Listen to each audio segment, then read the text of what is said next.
বাংলার বুকে সবার মুখে শোনা যায় যে একটা ধ্বনি, দাদা হুজুর জিন্দা অলি, হক সিলসিলা ছাড়বনি। দাদা হুজুর জিন্দাবাদ, ফুরফুরা শরীফ জিন্দাবাদ, নারায়ে তাকবীর আল্লাহু আকবার বলছি, বলবো বারে বার। বাংলার জমিন ধন্য হলো, দাদা হুজুরকে পেল। বাংলার জমিনের দাড়ি টুপির ওসিলা দাদা হুজুর যে ছিল। বাংলার জমিন ধন্য হলো, দাদা হুজুরকে পেল।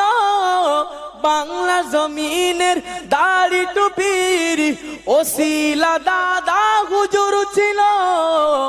52 জেলার পীর যে তিনি, দাদা হুজুর বলে সবাই চিনি। 52 জেলার পীর যে তিনি, দাদা হুজুর বলে সবাই চিনি। আজ হৃদয় মাঝে আছে গাথা, তাই তো সবার মুখে একটা কথা, দাদা হুজুর জিন্দাবাদ, ফুরফুরা শরীফ জিন্দাবাদ, আহলে সুন্নাতুল জামাত জিন্দাবাদ, ভাইজান হুজুরগণ জিন্দাবাদ।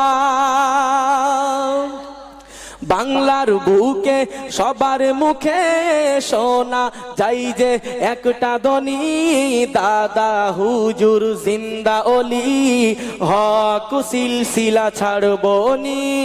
বাংলার বুকে সবার মুখে শোনা যাই যে একটা ধ্বনি, দাদা হুজুর জিন্দা অলি, হক সিলসিলা ছাড়বনি।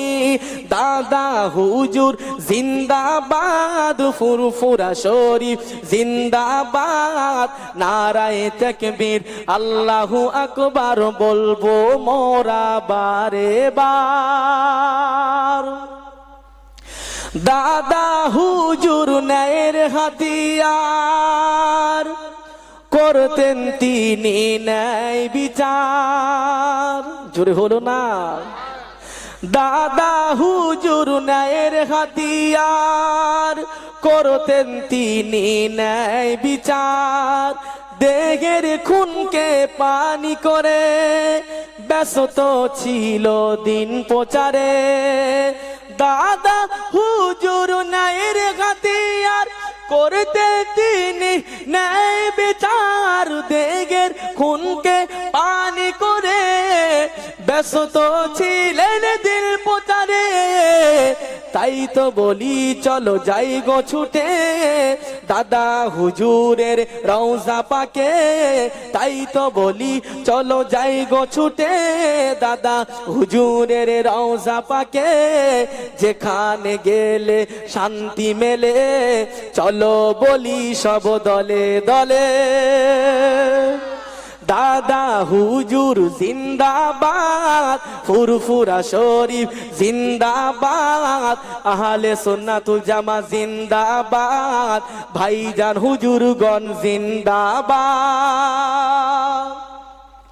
থাকবে যতদিন আমাদের জান, ছাড়বো না কভু ফুরফুরার স্থান। থাকবে যতদিন আমাদের জান, ছাড়বো না কভু ফুরফুরার স্থান।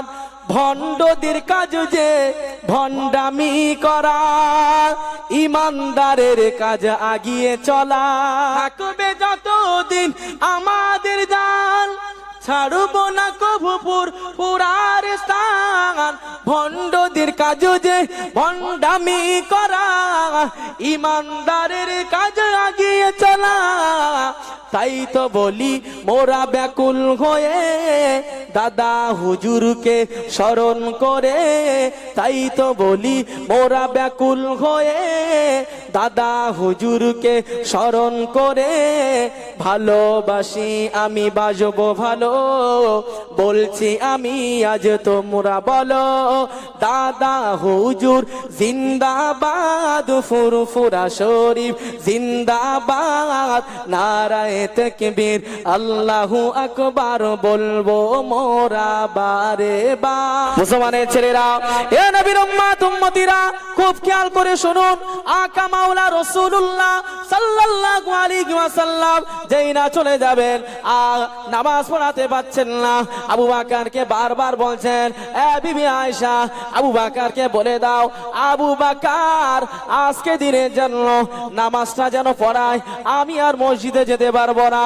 এ নবীর উম্মত উম্মতিরা, মাইশাতুল হুমাইরা ভয় পাচ্ছেন, শরম পাচ্ছেন, না না না আমার আব্বা জানেন নামাজ পড়ানোর কথা বলা যাবে না।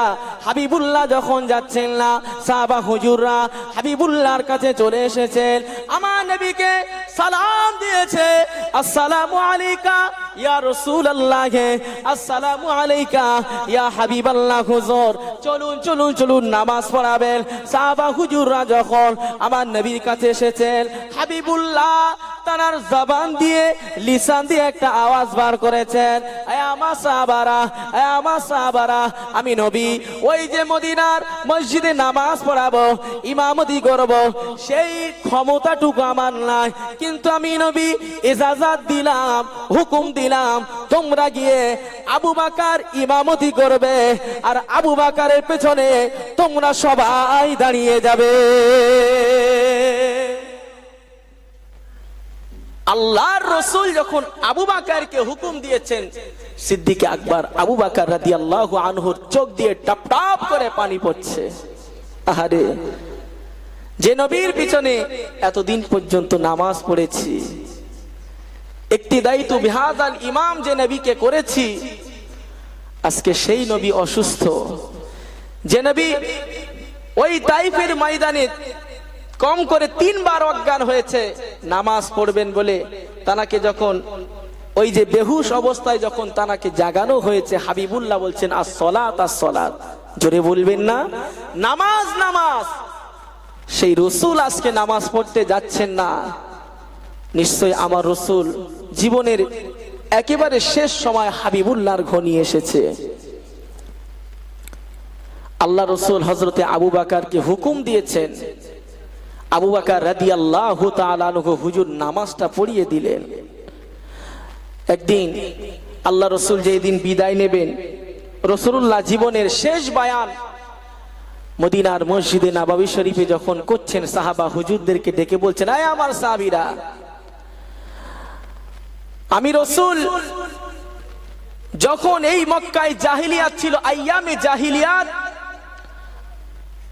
এই জাহিলিয়াতের সময় আমার ঘরের মায়েদেরকে, আমার ঘরের বোনেদেরকে জীবন্ত অবস্থায় তাদেরকে মাটিতে পুঁতে দেয়া হতো। যখন আমার ঘরের কোনো মা বিধবা হয়ে যেত, তার স্বামী যখন চলে যেত, কি করত? বিশাল অগ্নিকুণ্ড তৈরি করে আমার ঘরের ওই মা তার হাত পা ধরে ওই গরম অগ্নিকুণ্ডতে আমার মাকে জীবন্ত অবস্থায় পুড়িয়ে দেওয়া হতো। সেই সময় মক্কার জমিনে জাহিলিয়াত ছিল, যে জেনা করত না সমাজের মানুষ তার সাথে মিশতো না, যে মদ পান করতো না সমাজের মানুষ তাকে চাইতো না। তৎকালীন সময় হালাল কাজ ছিল তাদের কাছে সবচাইতে ভালো কাজ ছিল এই জেনা করা, তাস খেলা, নোংরামি করা। সমাজের বুকে তারা মনে করত এটাই ভালো কাজ। কিন্তু আল্লাহ রাসূল যখন এসেছেন, আমরা কোরআন শরীফের ভিতরে পড়েছি, সূরা ফিলের ভিতরে আল্লাহ বলছেন, ওয়া আরসালা আলাইহিম তায়রান আবাবিল। আল্লাহ রাসূল জন্ম নেবার কম করে 50 দিন পূর্বে ওই কাবা বাইতুল্লাহকে ধ্বংস করার জন্য, কাবা দখল করার জন্য আব্রাহা বাদশা এসেছিল। কম বেশি আমরা সবাই জানি।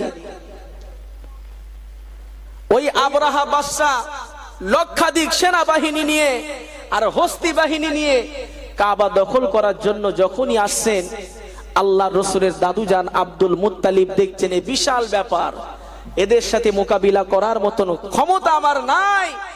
আল্লাহ রসুলের দাদু হযরত আব্দুল মুত্তালিব রাদিয়াল্লাহু আনহু মক্কার পাশে পাহাড়ের উপরে চলে গেলেন। মুসলমানের ছেলেরা, এ নবীর উম্মত উম্মতিরা, খুব খেয়াল করে শুনুন।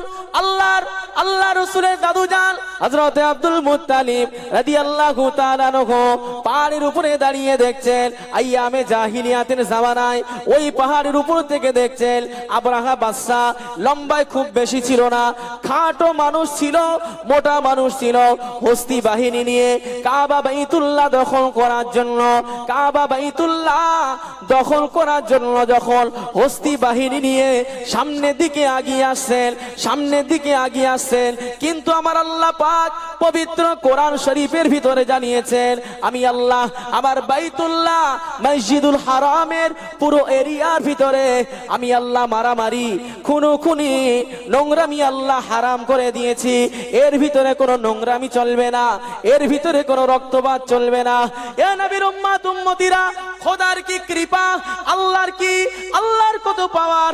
যখন আব্রাহা বাদশা হস্তি বাহিনী নিয়ে কাবা ধ্বংস করার জন্য যেই না ঢুকছেন, ওই যে মসজিদুল হারামের এরিয়ার ভিতরে যেই না ঢুকে গিয়েছে, ওই দানব হাতিগুলো আল্লাহর হুকুমে হাঁটু গেড়ে গেড়ে জমিনের উপরে পড়ে গিয়েছিল। সামনে আল্লাহর পবিত্র বাইতুল্লাহ কাবা ঘর, আর আমার আল্লাহ বলছেন যে এই কাবার এরিয়ার ভিতরে আমি আল্লাহ পাক মারামারি, দাঙ্গা, হানাহানি আমি আল্লাহ পছন্দ করি না, হারাম করে দিয়েছেন। এই জন্যই যখন হস্তি বাহিনী নিয়ে যাচ্ছেন, যখন কাবা শরীফ সামনে আছেন, খোদার কসম ওই হস্তিগুণ হাতিগুলো আর সামনের দিকে যেতে পারছে না, হাঁটু গেড়ে জমিনের উপরে পড়ে যাচ্ছে। একবার জোরে বলে। আবার যখন তাদেরকে দাঁড় করিয়ে দেওয়া হচ্ছে, পেছন দিকে মুখ ফিরিয়ে দিচ্ছে, আবার সুস্থ সবল অবস্থায় ওই হাতিগুলো আবার পুনরায় ফিরে যাচ্ছে। ওই বিশাল, ওই ভয়ঙ্কর দৃশ্য দেখে আব্দুল মুত্তালিব রাদিয়াল্লাহু আনহু দেখছেন যে ওয়ারসালা আলাইহিম তায়রান আবাবিল, এই তায়রান আবাবিল পাখির কথা আল্লাহ বলেছেন, যার ঠোঁটে একটা পাথর ছিল, নুড়ি পাথর, দুই পায়ে ওই যে নখের ভিতরে দুটো পাথর ছিল, শয় লক্ষই আবাবিল পাখি এসে ওই যে আবরাহা বাদশার পুরো হস্তি বাহিনীটাকে মুহূর্তের ভিতরে আমার আল্লাহ তাদেরকে ধ্বংস করে দিয়েছিলেন। একবার জোরে বলেন সুবহানাল্লাহ। আল্লাহ রসুল বলছেন, ওই আইয়ামে জাহিলিয়াতে আমি নবী পর্দা নেওয়ার পরে তোমরা ফিরে যাবে না তো, তোমরা চলে যাবে না তো? তোমাদের বাপ, তোমাদের দাদা যে ধর্মই ছিল, যে ধর্মের অনুসারী ছিল, সেই ধর্মের দিকে তোমরা আবার মুখটা ফিরিয়ে নেবে না তো? মুসলমানের ছেলেরা, এ নবীর উম্মত উম্মতিরা, ওই সময় হযরত আবু বকর রাদিয়াল্লাহু তাআলা আনহু, হযরত উমর রাদিয়াল্লাহু তাআলা আনহু, হযরত উসমান রাদিয়াল্লাহু তাআলা আনহু, হযরত আলী রাদিয়াল্লাহু তাআলা আনহু পাক জামানে বলেছিলেন, ইয়া রাসূলুল্লাহ, আবু বকর উমর চলে যাবে, আবু বকরের গর্দান চলে যাবে, উসমানের গর্দান চলে যাবে, উমরের গর্দান চলে যাবে, আলীর গর্দান চলে যাবে, যত সাহাবা হুজুর দেখছেন সবার গর্দান দিয়ে দেব, বিনিময়ে হাবিবুল্লাহর এই মেহনত করা দিনটাকে কোনদিন আমরা ছেড়ে দেব না। ইয়া রাসূলুল্লাহ, গর্দান দিয়ে দেব, কিন্তু এই যে ইসলামকে আমরা ছেড়ে দেব না। ইয়া রাসূলুল্লাহ, আমরা আপনাকে কথা দিলাম। আজকে সেই নবীর উম্মত আমরা হয়েছি। নবীর শান কত বড়, নবীর আলা মাকাম কত বড়, যে নবীর এই জবানের এই থুতু মোবারক খানার বরকতে আমার আল্লাহ পাক লবণাক্ত যে কুয়ার পানি আমার আল্লাহ পাক মিঠা করে দিয়েছিলেন। একবার জোরে বলে। সেই নবীর মর্যাদা আল্লাহর কাছে সবচাইতে বেশি। মুসলমানের ছেলেরা, এ নবীর উম্মত উম্মতিরা, আমার নবীর শান কত বড়, আমার নবীর আলা মাকাম নাম আমার আল্লাহ কত দিয়েছেন, আমার নবী রুতবা কত দিয়েছেন। আমার আল্লাহ বলেন মেরে আশ মে নবী নবী, হুর के दानाओं में नबी नबी, फरिश्ते के गलियों में नबी नबी, मुअज्जिन की आजानों में नबी नबी, नमाज़े दरूद पढ़ने वाला दरूद के अंदर में नबी नबी, कातिब की किताब में नबी नबी। ऐ हबीब सारा जगह ढूंढ लो, जहां जहां अल्लाह के नाम उहा उहा हबीबुल्लाह को नाम। যেখানে যেখানে আল্লাহর নাম, মেরে আরশ আমার আরশে আমার রসুলের নাম। আপনি নামাজ পড়ছেন, নামাজের ভিতরে দরুদের ভিতরে আমার নবীর নাম, মুয়াজ্জিন আজান দিচ্ছে আশহাদু আন্না মুহাম্মাদুর রাসূলুল্লাহ, সেখানে আমার নবীর নাম একবার জোরে বলেন। এই আমার দোস্ত, এই আমার বন্ধু, শুনে নাও, যেখানে যেখানে আল্লাহর নাম রয়েছে সেখানে সেখানে আমার বন্ধু হাবিবের নামটাও রয়েছে। আরেকবার জোরে বলে। আজকে সেই নবীর উম্মত আমরা হয়েছি। হুজুর বলছিলেন যে রাসূলুল্লাহর একজন প্রাণ প্রিয় সাহাবী হযরতে সালাবা রাদিয়াল্লাহু তাআলা আনহুর যাকাতের কথা।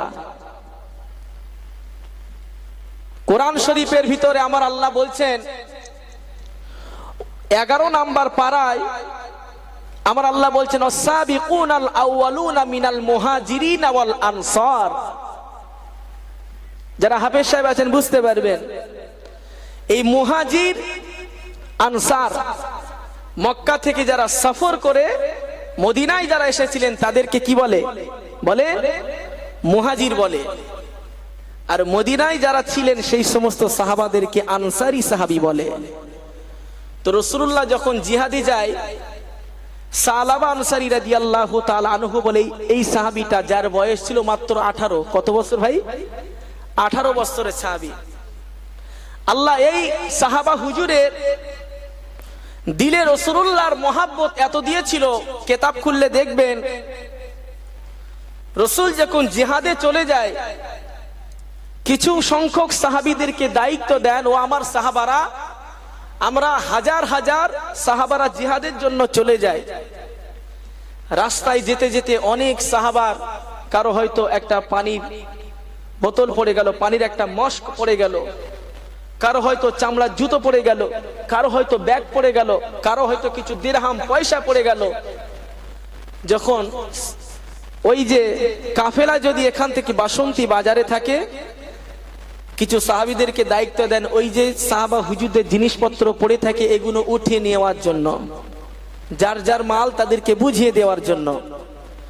তো মক্কা থেকে সফরকারী হযরত সালাবা রাদিয়াল্লাহু তাআলা আনহু হলেন মদিনার আনসারী সাহাবী। আর মক্কা থেকে একজন সফরকারী সাহাবীর নাম হলো হযরত সাঈদ ইবনে আব্দুর রহমান। কি নাম ভাই? সাঈদ ইবনে আব্দুর রহমান, যিনি হলেন মক্কা থেকে আমার রাসূলুল্লাহর ইশকে দিওয়ানা হয়ে নিজের ঘর বাড়ি সবকিছু ছেড়ে দিয়ে পরিবার নিয়ে আল্লাহর হাবিবের মহব্বতে মদিনায় চলে এসেছিলেন। একবার জোরে বলেন সুবহানাল্লাহ। মুসলমানের ছেলেরা, এ নবীর উম্মত উম্মতিরা, এই সাঈদ ইবনে আব্দুর রহমান জিহাদের ডাক এসেছে। হাবিবুল্লাহ জিহাদের ডাক যখন দিয়ে দিতেন, খুব খেয়াল করে শুনুন, হাবিবুল্লাহ যখন জিহাদের ডাক দিয়ে দিতেন, এখনকার সময় কোথাও যদি দাঙ্গা লেগে যায়, নবীর নামে যদি কটূক্তি করা হয়, আমার নবীকে নিয়ে, নবীর মা বাপ, নবীর বাপ দাদা, নবীর পরিবারকে নিয়ে যারা গালিগালাজ করে, বর্তমান সোশ্যাল মিডিয়া ফেসবুক খুললে হাবিবুল্লাহ নামে কত ব্যঙ্গ করা হয়, আকা মাওলা রাসূলুল্লাহ নামে কত ব্যঙ্গ করা হয়, আম্মা জান আয়েশাতুল হুমায়রার নামে কত ব্যঙ্গ করা হয়। এ নবীর উম্মত উম্মতিরা, এই প্রতিবাদে আমরা মিছিল নামাই। বাসন্তী বাজার থেকে শিমুলতা বাজার, শিমুলতলা বাজার পর্যন্ত প্রতিবাদ হবে। এখান থেকে একটা মিছিল বার হয়ে যাবে। আমার নবীকে গালি দেওয়া হয়েছে, আমার হাবিবুল্লাহকে অপমান করা মানে উম্মতে মুসলিমাকে অপমান করা, হাবিবুল্লাহকে অপমান করে তামাম পৃথিবীর মুসলমানদের গায়ে আঘাত করা, মুসলমানদের দিলে আঘাত করা। এ নবীর উম্মত উম্মতিরা, এই হাবিবুল্লাহকে যদি অপমান করা হয়, আমাদের দিল থেকে আকা মাওলা রাসূলুল্লাহকে আমরা ভালোবাসি, হাবিবুল্লাহর নামে গুস্তাখি কখনো মেনে নেওয়া যাবে না। হাবিবুল্লাহকে গালাগালি যদি করে মেনে নেওয়া যাবে না। এখন আমরা ওই যে নাস্তিক, ওই যে বেঈমান যারা হাবিবুল্লাহকে গালি দিয়েছে, সেখানে যদি আমরা যাই, লাঠি নিয়ে যাই, রাইফেল নিয়ে যাই, তরোয়াল নিয়ে যাই, আমার ঘরের বিবিটা বলে তোমার ঘরে বাচ্চা আছে, না না না, আপনার কিনা ওই প্রতিবাদে তোমাকে যেতে হবে না, সেখানে হয়তো বোম, গুলি, পিস্তল চলতে পারে, হয়তো সেখানে গেলে বিপদে পড়তে পারো। আমার ঘরের বিবিরা আমাকে বলে তোমাকে যেতে হবে না, খাওয়া দাওয়া করে আরামের সাথে ঘুমিয়ে পড়ো, ফালতু ঝামেলায় কেন তুমি জড়াবে। তৎকালীন সময় নারীরা, মক্কার নারীরা কি করত, হাবিবুল্লাহ যখন জিহাদের ডাক দিত, আর যে সাহাবীটা ওই জিহাদের ময়দানে যেত না, তখনকার নারীরা বলতো তুমি তো মানুষ নয়, তুমি হলে কাপুরুষ। আমার ঘরের মায়েরা ঝামেলা হলে বার হতে দেয় না, প্রতিবাদ করতে দেয় না, তার ঘরে ঝামেলা সে মিটিয়ে নিক, তুমি সেখানে নাক গলাতে যাবে কেন। আর তখন যদি হাবিবুল্লাহ জিহাদের ডাক দিতেন, যে ছেলেটা বাড়িতে বসে থাকতো তার স্ত্রী বলতেন এই তুমি কেমন পুরুষ, আল্লাহর রাসূল জিহাদের জন্য ডাক দিয়েছে, আর আজকে তুমি ঘরের ভিতরে ঘুমাও, যাও। খোদার কসম সাহাবা হুজুরা চলে যেতেন। তো সালাবাতুল আনসারী রাদিয়াল্লাহু আনহু, সাঈদ ইবনে আব্দুর রহমান রাদিয়াল্লাহু আনহুর পরিবারের দায়িত্ব, তার ঘরে বিবি আছে, বাচ্চা আছে, এই দায়িত্বটা হযরতে সালাবা রাদিয়াল্লাহু আনহুকে দিলেন। এই সালাবা, আমি সাঈদ ইবনে আব্দুর রহমান, আল্লাহর রাসূল জিহাদের ডাক দিয়েছেন, হাবিবুল্লাহর সাথে জিহাদে যাব, রাসূলুল্লাহর সাথে জিহাদে যাব, তবে আমার পরিবারে যে জিনিসটার প্রয়োজন, হয়তো তোমাকে বলবে মদিনার বাজার থেকে একটু তেল নিয়ে আসতে, তোমাকে বলবে ঘরের বাচ্চার জন্য একটু দুধ কিনে নিয়ে আসতে। খবরদার, আমি চলে যাচ্ছি, আমার রাসূল বলেছেন আমার পরিবারের দায়িত্ব আমানত তোমাকে দিলাম, আমার পরিবারকে একটুখানি দেখবে। এই বলে হযরতে সাঈদ ইবনে আব্দুর রহমান হুজুর জিহাদের ময়দানে চলে গেলেন। মুসলমানের ছেলেরা, এ নবীর উম্মত উম্মতিরা, এইবারে সালাবাতুল আনসারী রাদিয়াল্লাহু তাআলা আনহু হুজুরের দায়িত্ব দিয়েছেন, আমার পরিবারটা দেখার জন্য আমানত দিয়েছেন, আমার পরিবারকে খেয়াল রাখবেন। হুজুর জিহাদে চলে গেলেন। এ নবীর উম্মত উম্মতিরা, দীর্ঘদিন জিহাদ চলতেছেন। সালাবা রাদিয়াল্লাহু তাআলা আনহু হুজুর সাঈদ ইবনে আব্দুর রহমানের পরিবারের মানুষগুলো কি অবস্থায় আছে, কোন হালাতে আছে, কেমন অবস্থায় দিন কাটছে, এটা দেখার জন্য সাঈদ ইবনে আব্দুর রহমানের বাড়ির সামনে যেই না গিয়েছেন, কোন কিতাবে পাওয়া যায় তানার ঘরের বিবি আমাদের আম্মা জান একটু খোলামেলা অবস্থায় ছিলেন, কেউ বলছিলেন গোসল করছিল, আবার কেউ বলছেন খোলামেলা অবস্থায় অন্য কোনো কাজ করছিল।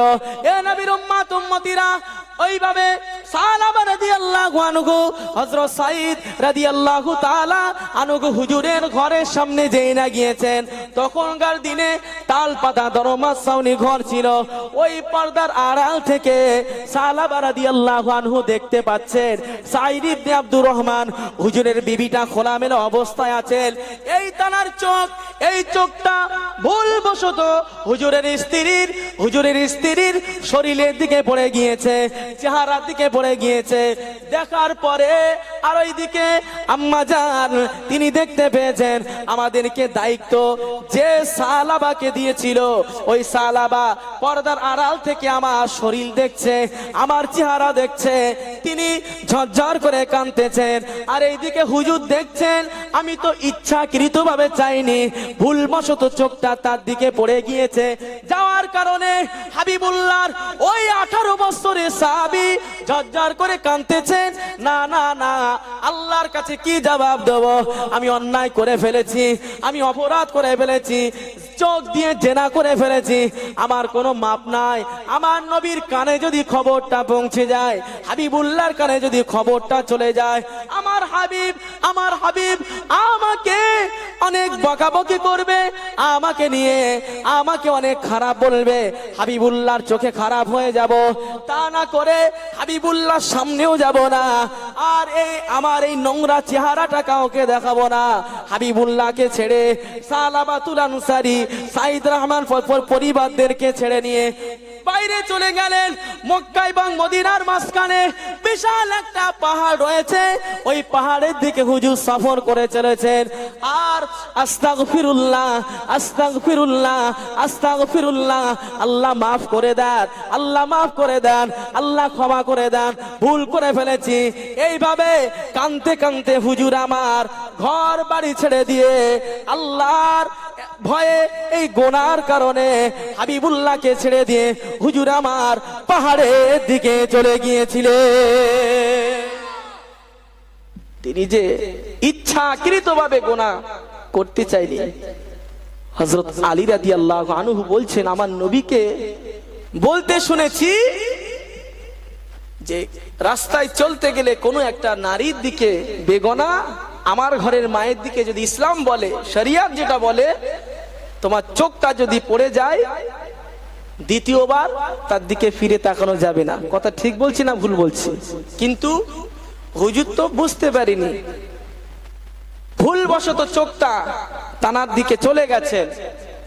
আর এইদিকে হযরত সাঈদ রাদিয়াল্লাহু আনহুর বিবি তিনি ভাবছেন যে না, সালাবার আমার দায়িত্ব দিয়েছে এই সুযোগে সদ্ব্যবহার করার জন্য, আমার এই চেহারাটা দেখার জন্য। সালাবা ওই পর্দার আড়াল থেকে উকি মেরে উকি মেরে উকি মেরে আমার চেহারাটা দেখছে। একটু দরুদ শরীফ আল্লাহুম্মা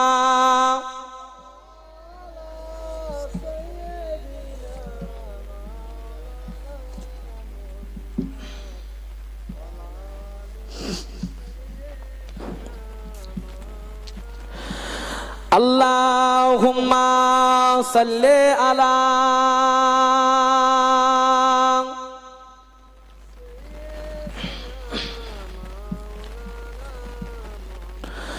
ওয়া আলা আলি সাইয়্যিদিনা